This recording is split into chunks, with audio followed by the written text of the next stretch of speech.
Okay, Steve here from New England Saws. We've got our case together. I wanted to show you the next step in preparing the case for the rest of the process. Really, once you get here, the rest is just pretty much bolting the parts on and then doing a lead down as you get to the piston and cylinder install. So this video here is going to be on just putting little bits and pieces on the case. There's one piece, which is this little rubber grommet here, that literally everybody forgets their first time you go through a build. It's called out in the shop manual to do it actually before you even put the case together. So all we're going to do is I'm going to show you where all these bits and pieces go. What you got to have are these four, they call them AV, anti-vibration bushings. They're just these pieces of rubber, and they go in these major holes here. You're going to have this guy, which is another bushing that goes up here, and you're going to need the screws. So we'll start with this little guy. Don't forget to put this guy on, because once you put the tank on, it's like impossible. You have to take the whole tank off. It uses an M4, so smaller thread, M4 by 12 millimeter screw, and it just goes through here like this, and it goes down here on the case. And you want to put this in before you put that bushing in, otherwise it'll be a sort of pain to get to. Okay, we'll go ahead and torque that to the spec here, and that's 3.5 Newton meters. Not a lot, so don't go crazy. That's it, very easy. Okay, the next one we can put on is right here. So that's this little guy. We're going to put that on. He uses M5 by 12 millimeter screws. They're just in a bag by themselves. And so you can put this on here. Just get him started.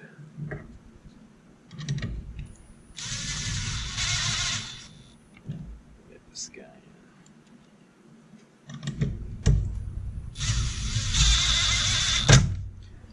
Okay, and we're going to torque that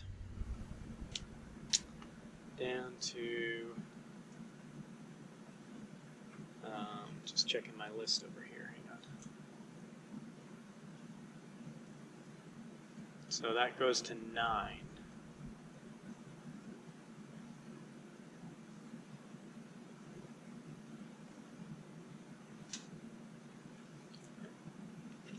Newton meters.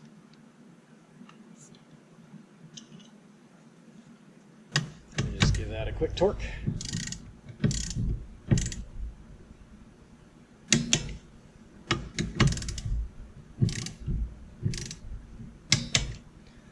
Okay, and then you just take these. The easiest way is to take a little bit of your grease. You should get a tube of this stuff. I use the steel, OEM steel stuff. It's like, not super expensive, but I've probably done 30 saws already with this tube, so it lasts a long time. It's good stuff. So you just grease the outside of this cone, and then you should just be able to push it in by hand till it goes into the lip. That really is the easiest way to do these. Otherwise, you're really pushing them in, and I started by trying to use the drill press and all sorts of crazy stuff. But just use this little bit of grease around the edge, push it in. That's it. That's as much force as it should take. And we can flip over on this side, and we can do the same thing on this guy. Just put a little bit of grease. This one's not always the nicest to get in, so you just gotta push him in. There you go.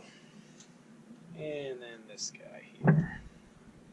And this guy goes in this bottom corner, just down in here. Sometimes these have a little extra slag on them from the molding process.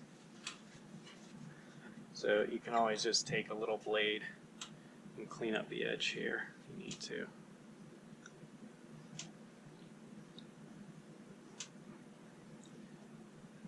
don't cut yourself. Okay. And that'll give us a better chance of getting this in. So then you just push it in.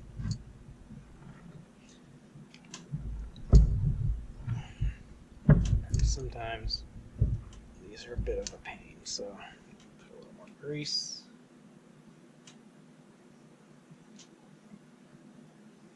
Make sure it gets in there.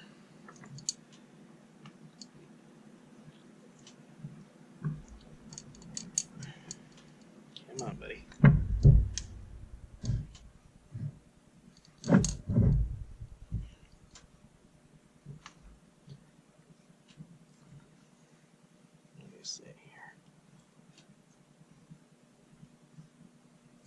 Okay, so sometimes if that doesn't work, what you can do,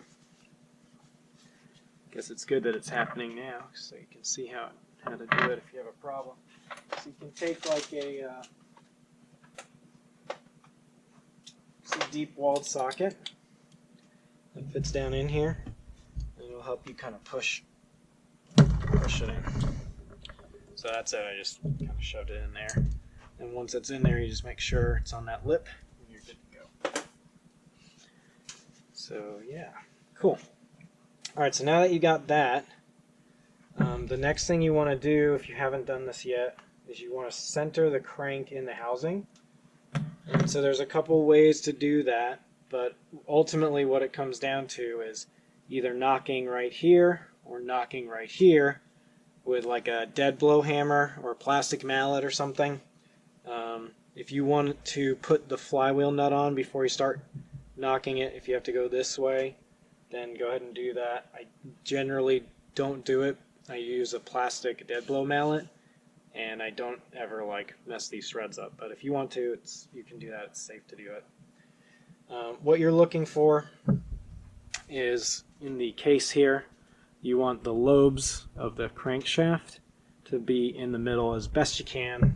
There's a couple thou tolerance, it's not a big deal because this piece, this connecting rod, actually has a lot of play in it, but you don't want to have it rubbing on the side of the case. So you can take a feeler gauge and just make sure the gap on each side is equal, and that's really the right way to do it. If you don't have a feeler gauge, you can take like some paper and then just make sure that it slips down in between each side. It's another way some people do it if they don't have feeler gauges. But what you're just looking for is the gap on this side to the case and the gap on this side to the case is the same.